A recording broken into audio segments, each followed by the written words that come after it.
PDP अध्यक्ष महबूबा मुफ्ती ने uniform civil code को लेकर केंद्र की भाजपा सरकार पर बड़ा आरोप लगाया है। जम्मू पार्टी कार्यालय में आयोजित ही पत्रकार वार्ता में बोलते हुए महबूबा मुफ्ती ने महाराष्ट्र में एनसीपी की फूट को भारतीय जनता पार्टी द्वारा विपक्ष को कमजोर करने की साजिश बताया है। महबूबा मुफ्ती ने कहा कि भाजपा के खिलाफ विपक्षी राजनीतिक दलों के एकजुट होने से भारतीय जनता पार्टी डरी हुई है और इसको चलते वह राजनीतिक दलों के नेताओं को ईडी और सीबीआई का डर दिखाकर पार्टियों में तोड़फोड़ करवा रही है।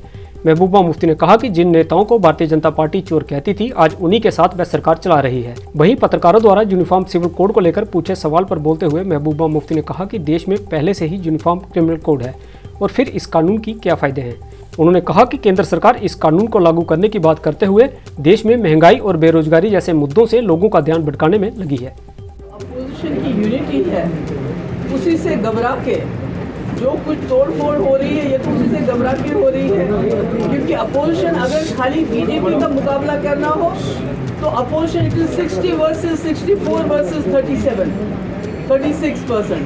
अगर आप वोट देखते हैं अपोजिशन के पास 64% है या 63% है और बीजेपी के पास एनडीए के पास 37% है। It is not opposition versus BJP, it's opposition versus ED, CBI और जितनी भी एजेंसीज हैं, इनकम टैक्स की दूसरी एजेंसीज हैं, जिसको बार बार कहते हैं कि हमने करप्शन हटा रहे हैं, मगर सबसे ज़्यादा करप्शन अगर कोई जमात किसी 75 साल की हिस्ट्री में अगर कोई सबसे ज़्यादा करप्ट जमात है इस वक्त तो कोई इस वक्त रूलिंग पार्टी है, जो पैसा दे के डरा के धमका के। पहले तकरीर हुई एक जगह, वहाँ लीडर साहब ने कहा कि अभी एनसीपी सबसे ज़्यादा करप्ट जमात है, उसके बाद आप एनसीपी के लीडर्स को लेके जाते हैं। तो आप कॉन्स्टिट्यूशन की धज्जियां तो उड़ा ही रहे हैं, साथ साथ डेमोक्रेसी की भी धज्जियां उड़ा रहे हैं। ये जो मुल्क, जो हिंदुस्तान पूरी दुनिया में मशहूर है as a democracy, as a soft power, उसको आप बर्बाद कर रहे हो, तबाह कर रहे हो।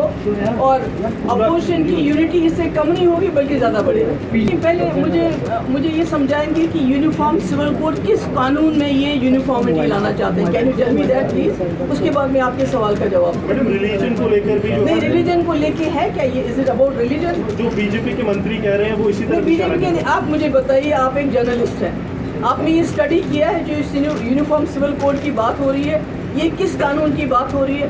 हाँ, हमारे पास ऑलरेडी यूनिफॉर्म क्रिमिनल कोड है और वो बहुत अच्छा चल रहा है, क्योंकि बिल्किस बानो के रेपिस्ट को छोड़ दिया गया और हमारी जो पहलवान बच्ची हैं उनका रेपिस्ट खुला घूम रहा है। टमाटर जो है 25 रुपये से 100 रुपये किलो आपको भी मिलता है, मुझे भी वही मिलता है।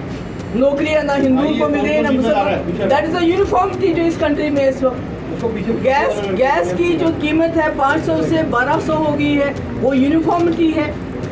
आप इन्होंने कहा था कि 2 करोड़ रोजगार देंगे, ना आपको मिला, ना मुसलमान को, ना मिला हिंदू, वो तो सब यूनिफॉर्म चल रहा है। अब कौन सी यूनिफॉर्मिटी लाना चाहते हैं वो मुझे बताइए।